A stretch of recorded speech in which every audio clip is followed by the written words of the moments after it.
Okay, you can open your eyes now. You've made it to Canada, home sweet home, where the weather is cold, the people are warm, the bonhomme is creepy, and the nail infections are invasive. This is the last scene of our antifungals chapter, and we're going to cover the newest class of antifungals, the echinocandins, as well as some other oral antifungal drugs for mucocutaneous infections. Well, as you can tell by the sepia countryside, this sketch takes place back at Dorothy's farmhouse. It was a simpler time, before that freak windstorm carried us off to the parallel Canadian dimension, before the scarecrow became self-aware and started asking uncomfortable existential questions. And the Tin Man, just look at him, rusty and inanimate, just some forgotten contraption behind the farmhand's shed. See those ring-shaped spots and that unfortunate crotch rust? Remember that our Tinea Tin Man represents dermatophytic infections such as Tinea corporis, Tinea pedis, and Tinea cruris. Nothing a little grease can't fix. Take a look at this curious canic who's applying grease to the mouth of our rusty Tin Man. He represents Grisia fulvin, a fungostatic drug administered orally to treat dermatophytosis. Because it accumulates in keratin-containing tissues, it's most effective in treating tinea infections of the scalp and skin. In fact, oral Grisia fulvin is one of the first-line therapies for tinea capitis in children. Aw, and look at that farmhand son who found a little Tinea Tin Man cap of his own. I just want to pick him up and give him a tetanus shot. With prolonged treatment, can also be used to treat dermatophyte infections of the nails, though relapse is common. This is depicted by the farmhand's greasy and unsightly nails. That's definitely going to need some long-term treatment. After years of neglect, in addition to developing a major rust problem, this Tin Man is also covered in overgrown vegetation. See the shape of the vines crossing over each other as the farmhand tears them away? Looks kind of metaphase-y, almost like a spindle apparatus if you ask me. Well, Grisia fulvin works by binding to fungal cell microtubules, a fungostatic mechanism of action that halts mitosis. Remember, Grisia fulvin greases up and inhibits fungal microtubules. Adverse effects seen with Grisia fulvin therapy include GI distress, headache, and rash. Serious side effects include hepatotoxicity and granulocytopenia. However, on a test, the important reaction to remember is activation of the cytochrome P450 system of the liver.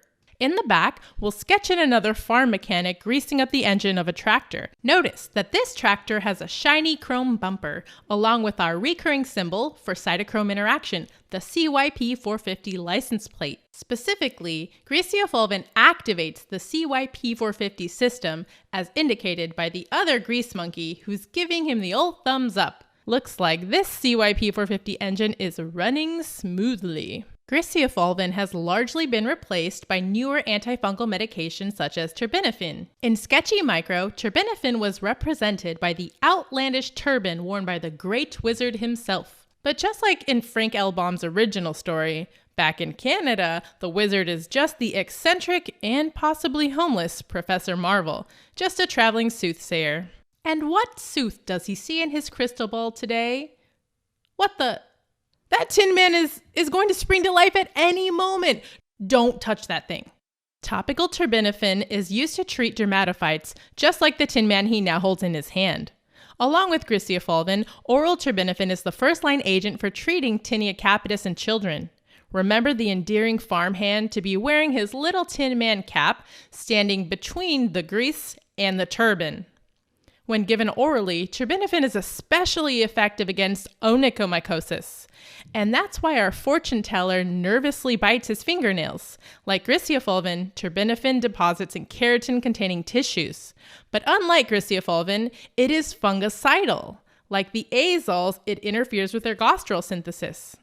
Remember that ergosterol is the main component of the fungal cell membrane, not cholesterol, as represented by the sign that reads non-sterile. While azoles worked by interacting with the cytochrome P450 system, terbinafine inhibits the fungal enzyme squalene epoxidase. This leads to the accumulation of the sterol, squalene, which is toxic to the cell.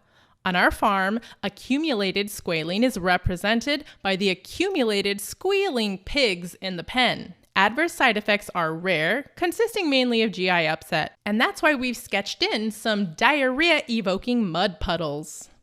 Patients receiving terbinafine for onychomycosis should be monitored closely with periodic laboratory evaluations for possible hepatic dysfunction. This possible hepatotoxicity will be represented by the liver-shaped mud spots on the squealing pigs. Let's finish off this sketch with the echinocandins, or as I like to call them, the echinocanadians. These include caspofungin, micafungin, and anidulafungin, all embodied in this stylish echinocanadian fur cap. Remember, fur cap for caspofungin. Echinocandins act at the level of the fungal cell wall by inhibiting the synthesis of beta-1,3-glucan. To remind you of this disruption of the fungal cell wall, we have this crumbling brick wall behind our echinocanadian. Because caspofungin and the other echinocandins block the synthesis of glucan, a major polysaccharide component of the fungal cell wall, we've designed this wall of the glucan transport truck to resemble a polysaccharide structure. Remember, on an exam, what will differentiate echinocandins from other antifungals will be their action at the fungal cell wall, not the fungal cell membrane, and their inhibition of polysaccharide synthesis, not ergosterol synthesis. Echinocandins have excellent activity against Candida, as represented by our recurring Candida Canadian flag, along with the characteristic patches of white snow. Specifically, remember that these agents are given IV for systemic candidal infections. Notice that around the Canadian flagpole, we've included our recurring symbol for IV administration, a growing vine of ivy. Echinocandins are used for mucocutaneous candidiasis, candidemia, and even prophylaxis of candidal infections in transplant patients. Remember, treatment of esophageal candidiasis, such as in HIV-infected individuals, requires systemic, not topical antifungal agents such as fluconazole, echinocandins, and amphotericin. Let the snow inside these big upright exhaust pipes on the truck remind you of candidal infection of the esophagus. Caspofungin can be used in invasive aspergillosis, usually in patients who have failed to respond to amphotericin. And just for good measure, we'll sketch in our aspergillosis scarecrow with those characteristic hyphae-ridden lungs. Echinocandin agents are extremely well tolerated, with minor GI side effects and flushing reported infrequently. Specifically, anidulafungin may cause histamine release during IV infusion, but side effects caused by these friendly Canadians are likely low yield on the exam. So let's sum up this sketch, shall we? Griseofulvin is an oral fungostatic agent that works by binding microtubules and halting metaphase. It accumulates in keratin-containing tissues, so it can be used to treat dermatophyte infections such as tinea corporis, pedis, and cruris, as well as dermatophyte infection of the nails, as represented by those greasy fingers. Griseofulvin can have serious side effects, and remember that it activates that P450 metabolism, so it's largely been replaced with other drugs such as terbinafine. This soothsayer works his magic by inhibiting squalene epoxidase, thus inhibiting ergosterol synthesis. Terbinafine is also given orally to treat dermatophyte infections, especially onychomycosis.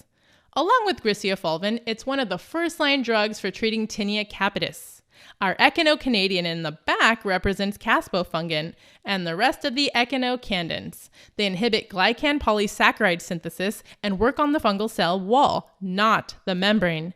They have excellent activity against Candida infections, including Candida esophagitis.